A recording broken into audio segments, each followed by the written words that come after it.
तो hello everyone, welcome to फिल्मोपीडिया। इस video में मैं बात करने वाला हूँ जैक स्नाइडर जस्टिस लीग के बारे में। तो जैक स्नाइडर की जस्टिस लीग 4 आवर से भी बड़ी मूवी है और इस मूवी को मैंने रात भर जग के देखा है। होपफुली आप सबने भी देख लिया होगा, क्योंकि इस वीडियो में मैं इस मूवी के एंडिंग के बारे में बात करने वाला हूँ। ये मूवी 6 पार्ट्स में बटी हुई है। इसके अलावा 6th पार्ट के बाद मूवी में एक एपिलॉग है और उसके बाद हमें नाइटमेयर सीन दिखाया जाता है और एक kind of post credit scene भी है। तो इन सब चीजों के बारे में मैं इस वीडियो में बात करने वाला हूँ। इसके अलावा स्नाइडर कट के पार्ट 1 से लेके पार्ट 5 का ब्रेकडाउन मैं किसी दूसरे वीडियो में करूंगा। तो वीडियो शुरू करने से पहले अगर आप मेरे चैनल पे नए हो तो मेरे चैनल को सब्सक्राइब जरूर कर लो, क्योंकि मेरे चैनल पे अभी एक गिवअवे चल रहा है Disney plus Hotstar VIP accounts का। जब मैं 7.5 के सब्सक्राइबर्स तक पहुंचूंगा तो मैं 2 लकी सब्सक्राइबर्स को Disney plus Hotstar VIP account gift करने वाला हूँ। सो अगर आपको भी इस गिवअवे में पार्टिसिपेट करना है तो आप चैनल को सब्सक्राइब कर लो। इसके अलावा इस वीडियो को कंप्लीट देखते रहो, क्योंकि इस गिवअवे के बारे में मैं और डिटेल्स आपको वीडियो के लास्ट में बताऊंगा। With that being said, let's get started.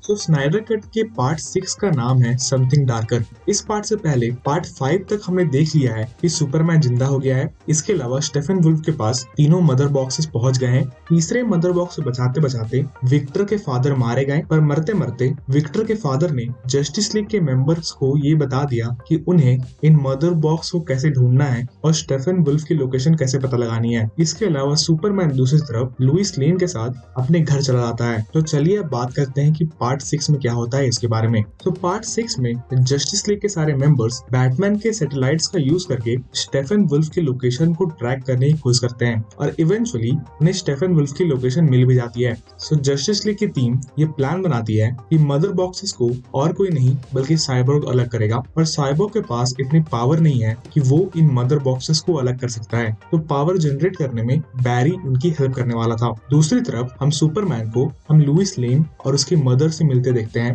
यानी कि मार्था से मिलते देखते हैं। तो लुइस लेन और अपनी मदर मार्था के साथ कुछ क्वालिटी टाइम स्पेंड करने के बाद हेनरी कैविल का सुपरमैन अपने स्पेसशिप में वापस जाता है, जहां पर वो ब्लैक सुपरमैन सूट पहनता है। ये ब्लैक सुपरमैन सूट कॉमिक्स में इसलिए भी फेमस है क्योंकि ये सूट सुपरमैन तब पहनता है जब सुपरमैन को अपने पावर्स को वापस से रीगेन करना होता है। ये ब्लैक सूट हेल्प करती है सुपरमैन का सोलर एनर्जी को और अच्छे से एब्जॉर्ब करने में और उसके पावर्स को इंक्रीज करने में। और इस मूवी में हमें दिखाया भी गया है कि ब्लैक सूट पहनने के बाद सुपरमैन सबसे पहले जाके धूप सेकता है। तो अपने पावर्स को रीगेन करने के बाद सनलाइट के थ्रू सुपरमैन इवेंचुअली जाके जस्टिस लीग के मेंबर्स की हेल्प करता है स्टेफन वुल्फ को हराने में। पर चलिए सबसे पहले बात करते हैं कि स्टेफन वुल्फ का आखिर असली प्लान क्या था। तो स्टेफन वुल्फ का अर्थ पे आके इतना डिस्ट्रक्शन करने का, इसके अलावा मदर बॉक्सेस को कलेक्ट करके यूनिटी को एस्टैब्लिश करने का एक ही मोटिव था कि वो डार्क साइड को इम्प्रेस कर सके। पूरी मूवी में हम स्टेफन वुल्फ को थशार से बात करते हुए देखते हैं और थशार स्टेफन वुल्फ को यूनिटी एस्टैब्लिश करने को कह रहा होता है और तीनों मदर बॉक्सेस को कलेक्ट करने की बात कर रहा होता है। पर जब स्टेफन वुल्फ थशार को ये बताता है तो उसे पता चल गया है कि एंटी लाइफ इक्वेशन यहीं पर अर्थ पे है। तब पहली बार हम डार्क साइड को स्टेफन वुल्फ से बात करते हुए देखते हैं। सो आखिर ये एंटी लाइफ इक्वेशन क्या है और इस एंटी लाइफ इक्वेशन में डार्क साइड इतना इंटरेस्टेड क्यों है। सो ये anti life equation of infinity stones के जैसे समझ सकते हो, पर ये इन्फिनिटी स्टोन्स नहीं है बल्कि ये एक इक्वेशन है, एक मैथमेटिकल इक्वेशन, जिस मैथमेटिकल इक्वेशन का यूज करके यूनिवर्स के किसी भी सेंटिएंट बीइंग पे रूल किया जा सकता है। यानी कि इस इक्वेशन का यूज करके डार्क साइड पूरे के पूरे दुनिया पे राज करना चाहता है, क्योंकि इस इक्वेशन का यूज करके डार्क साइड हर एक लिविंग ऑर्गेनिज्म को अपना स्लेव बना सकता है। तो डार्क साइड बेसिकली इसी के पीछे है और ये एंटी लाइफ इक्वेशन अर्थ पे ही कहीं पे है, जिसको ढूंढने के लिए डार्क साइड अर्थ पे हमला करना चाहता है। और एंटी लाइफ इक्वेशन अर्थ पे है, इसके बारे में डार्क साइड को स्टेफन वुल्फ ही बताता है इस मूवी में। जिसके बाद डार्क साइड स्टेफन वुल्फ पे ये बोलता है कि वो जल्दी से यूनिटी एस्टैब्लिश करे, जिसके बाद डार्क साइड खुद अपनी आर्मी लेके अर्थ पे आएगा ताकि वो एंटी लाइफ इक्वेशन को एक्सट्रैक्ट कर सके। तो स्टेफन वुल्फ बेसिकली यही करना चाहता है इस मूवी में। इसके अलावा एपिसोड 6 में हम काफी बेहतरीन फाइट सीक्वेंस देखते हैं जस्टिस लीग और स्टेफन वुल्फ के आर्मी के बीच में। तो जैसा कि मैंने आपको बताया कि मदर बॉक्सेस को अलग करने की जिम्मेदारी साइबोर्ग की थी और उसके लिए एनर्जी जनरेट करने की जिम्मेदारी फ्लैश की थी। तो स्नाइडर कट इस मूवी में मदर बॉक्सेस और साइबोर्ग के बीच में एक काफी स्ट्रेंज रिलेशनशिप दिखाया गया है, जहां पर जब भी साइबोर्ग मदर बॉक्सेस से इंटरेक्ट करता है तो वो एक नाइटमेयर सीक्वेंस में पहुंच जाता है। एक नाइटमेयर सीक्वेंस में तो साइबोर्ग लिटरली सुपरमैन को बैटमैन के सर के साथ देख लेता है। इसके बारे में मैं और डिस्कशन वीडियो के लास्ट में करूंगा जब मैं नाइटमेयर सीन को एक्सप्लेन कर रहा हूँ तब। तो इस मूवी के लास्ट में साइबॉर्ग मदर बॉक्सेस को अलग करने की कोशिश करता है, पर क्योंकि एक पैराडीमन बैरी एलन को चोट पहुंचा देता है, जिसके कारण से बैरी एलन यानी कि फ्लैश साइबॉर्ग को पावर नहीं दे पाता है, जिसके कारण यूनिटी जनरेट हो जाती है और सब कुछ खत्म होने वाला होता है। तभी बैरी एलन अपने आप को जल्दी से हील करता है और अपने पावर्स को यूज करके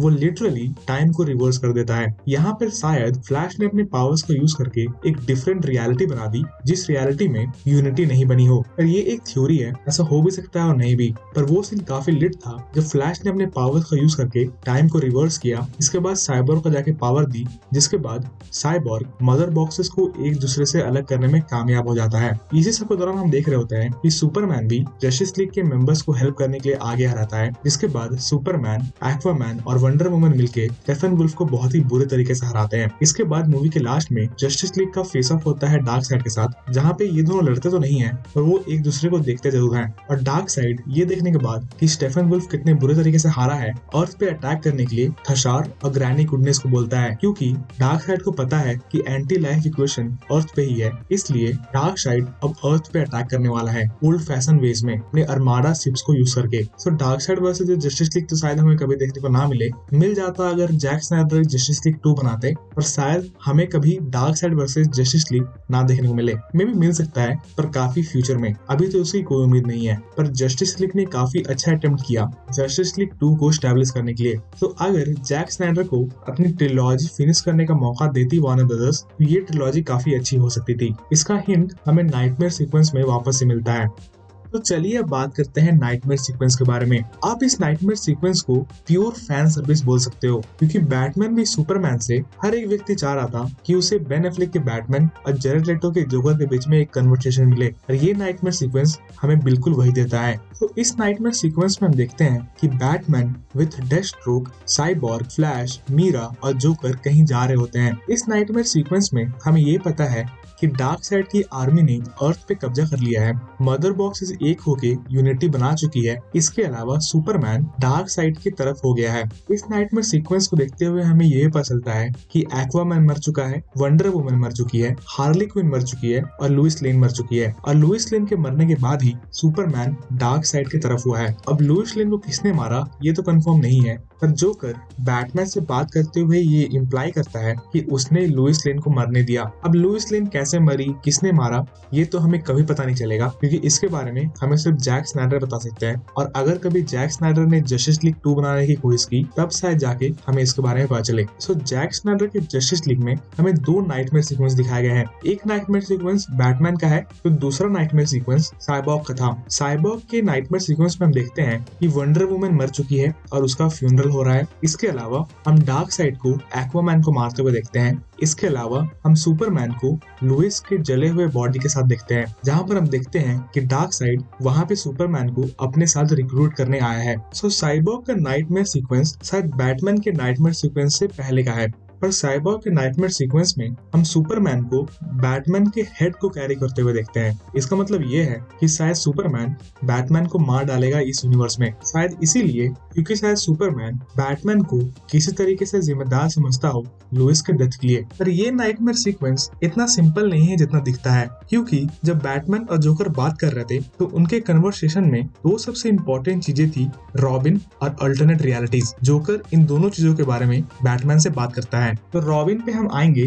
चलिए सबसे पहले अल्टरनेट रियलिटीज के बारे में बात करते हैं। तो ऐसा हो सकता है कि बैटमैन फ्लैश के पावर्स को यूज करके डिफरेंट रियलिटीज बना रहा हो, और शायद हर एक नए रियलिटी में बैटमैन ने टेस्ट कर रहा हो कि वो किस तरीके से डार्क साइड और सुपरमैन को अर्थ को तबाह करने से रोक सकता है। इसलिए ऐसा पॉसिबल है कि बैटमैन भी सुपरमैन में जो हमें नाइटमेयर सीक्वेंस दिखाया गया, इसके अलावा साइबॉर्ग ने जो नाइटमेयर सीक्वेंस देखा, इसके अलावा बैटमैन जो नाइटमेयर सीक्वेंस देख रहा है इस मूवी के लास्ट में, ये तीनों nightmare sequence different nightmare sequence हो डिफरेंट अल्टरनेट रियलिटीज में। ये बस एक थ्योरी है। सो आपके क्या थ्योरीज है इस नाइटमेयर सीक्वेंस के ऊपर, ये मुझे आप कमेंट्स में बताओ। इसके अलावा चलिए रॉबिन के बारे में बात करते हैं। सो बैटमैन भी सुपरमैन आने के बाद सबके मन में एक ही सवाल था, जब उन्होंने बैट केव में रॉबिन का वो सूट देखा था। रॉबिन के उस सूट के ऊपर जोकर के बहुत सारे सिंबल्स बने हुए थे, और सबको ऐसा लग रहा था कि बेन एफ्लेक के रॉबिन को जोकर ने मार डाला है। और शायद ये नाइटमेयर सीक्वेंस ये काइंड ऑफ प्रूव करता है कि हाँ, सच में जेरेड लेटो के जोकर ने बॉय वंडर यानी कि बेन एफ्लेक के रॉबिन को मार डाला था। अब उसने रॉबिन को कैसे मारा, क्यों मारा,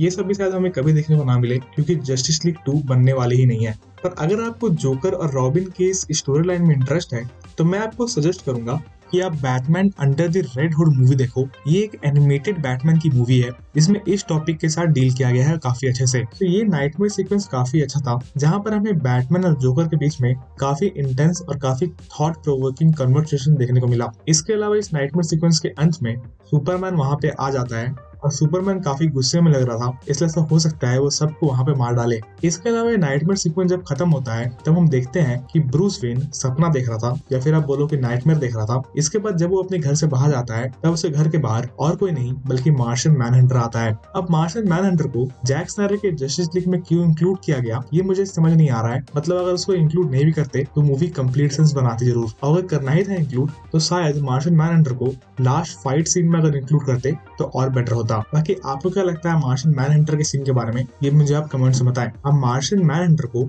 हम डीसी में आगे किस मूवी में देखेंगे ये भी कंफर्म नहीं है, पर कम से कम मार्शियन मैनहंटर के आने से ये तो कंफर्म हो गया कि मैन ऑफ स्टील में जो आर्मी जनरल हमें दिखाया गया था वही असल में मार्शियन मैनहंटर था, जैसे कि बहुत सारे फैन काफी सालों से थ्योरी बना रहे थे और उनकी थ्योरी को जैक स्नाइडर के जस्टिस लीग ने प्रूव कर दी। बाकी आपको मार्शियन मैनहंटर का इंक्लूजन जैक स्नाइडर की जस्टिस लीग में कैसा लगा ये मुझे आप कमेंट्स में बताओ।